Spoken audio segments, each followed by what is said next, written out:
आज विकासखंड भतपुरा के क्षेत्र पंचायत की बैठक थी और उसी में बहुत ही रचनात्मक चर्चा हुई। बढ़िया बात है।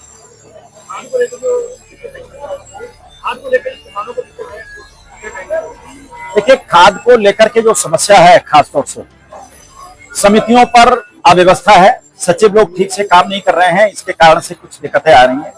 और इसका एक प्रमुख कारण और है कि हर बार जो प्राइवेट क्षेत्र में दुकानें हैं वहां पर खाद की प्रचुर मात्रा में उपलब्धता रहती है। इस बार में कुछ समस्या है, उनके पास में खाद कम है और दबाव समितियों पर ज्यादा है, अव्यवस्था है। मैंने एडीसीओ को या कोऑपरेटिव को कहा है कि इस व्यवस्था को ठीक करें।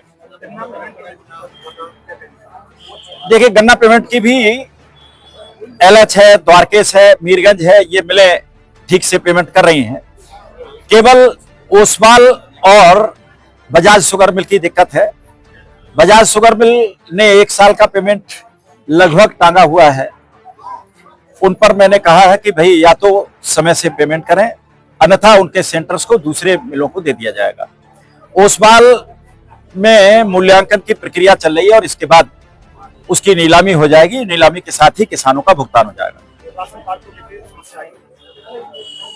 राशन कार्ड की समस्या खासतौर से इसलिए है कि जैसे कहते हैं कि कुछ लोग ज्यादा खाते हैं, उसकी वजह से दूसरे लोग भूखे रह जाते हैं।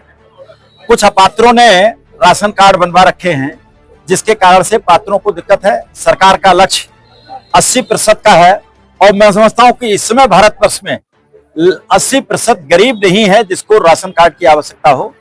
इसका ईमानदारी के साथ में अगर फिल्टर किया जाए तो जो भी पात्र हैं उन सबको राशन कार्ड मिल जाएंगे। आयुष्मान कार्ड के बारे में थोड़ा देखिए, आयुष्मान कार्ड तो सरकार की बहुत ही अभिनव योजना है, बहुत ही बढ़िया योजना है।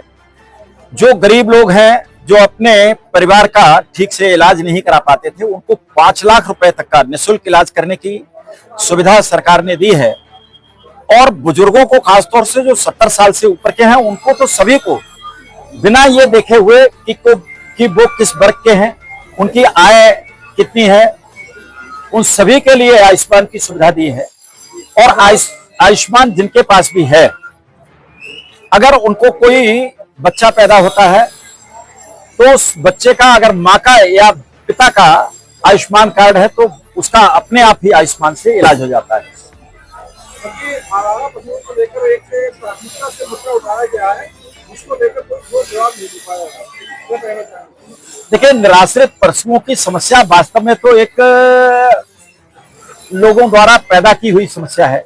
अगर लोग अपनी जिम्मेदारी ठीक से संभालें, जिम्मेदारी का ठीक से निर्वहन करें तो ये समस्या कोई बहुत बड़ी समस्या नहीं है। हम जितने पशुओं की व्यवस्था करते हैं उतने लोग बाद में फिर से छोड़ देते हैं। ये छोड़ने वाला काम अगर लोग संयमित तरीके से करें तो शायद ये समस्या ना हो। लेकिन इसके बाद भी नई नई गौशालाओं की हम लोग व्यवस्था कर रहे हैं। अभी अधकटा नजराना के अंदर एक बृहद गौशाला पहले से चल रही है, दूसरी बृहद गौशाला बनी है जिसमें 600 से ज्यादा पशुओं की हम लोग व्यवस्था कर रहे हैं। तो इस सब के लिए प्रयासरत हैं और मैं समझता हूँ ये समस्या समाप्त होगी।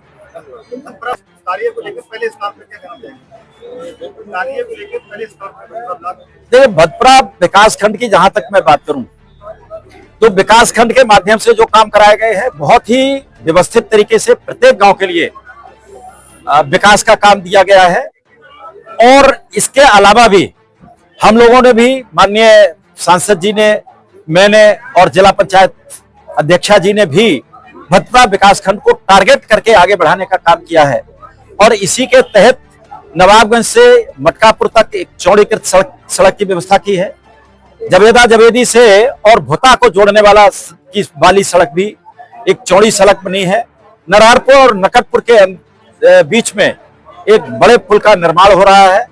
इसके साथ ही अमीन नगर, जहां पहले सरकार ने लगभग 17 करोड़ का लागत से एक गांव के लिए पुल दिया था, वहां 3.25 करोड़ रुपए की लागत से पिचिंग का काम हुआ है। इसके साथ ही अब्दला और बड़ेपुरा के बीच में जहां पहले सड़क की समस्या थी, वहां एक नई सड़क बनी है। बड़े गांव के पास में लगभग 1 किलोमीटर सड़क नहीं थी, दोनों तरफ से सड़क थी, उसको जोड़ने का काम किया गया। अभी नई योजना के तहत बहुत सारी सड़कों के प्रस्ताव हैं, जिनमें से एक बड़ा प्रस्ताव है जो हमारा NH-74 है, वहां से बरखंड होते हुए केवड़िया को जोड़ते हुए आगे एरोला तक चौड़ीकरण का काम मैंने प्रस्तावित किया है। सरकार किस तरह से इसको स्वीकृत करती है ये देखने की बात है। पुरैनिया के अंदर मुख्यमंत्री कंपोजिट स्कूल ये स्वीकृत हुआ है और इसके बनने से विकासखंड भतपुरा को शिक्षा में भी बहुत बड़ा लाभ मिलेगा। वैसे तो यहाँ भतपुरा में एक डिग्री कॉलेज भी बना है, कस्तूरबा कॉलेज उच्चीकृत होकर के इंटर हो गया है, तो शिक्षा के मामले में भी आगे बढ़ रहा है भतपुरा विकासखंड और मैं समझता हूं कि ये इस विकासखंड के लिए बड़ी उपलब्धियां होंगी।